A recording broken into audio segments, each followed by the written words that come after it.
uphawulile wena mbukeli ngodaba lwabantu abakhululwa ngoshwele baphinde bayithole bephambana nomthetho.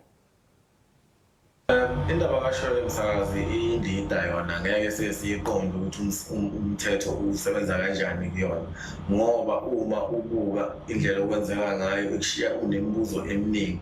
Abantu abathola oshwele abantu abamushe kakhulu, kodwa ekugcineni bagcine bephuma.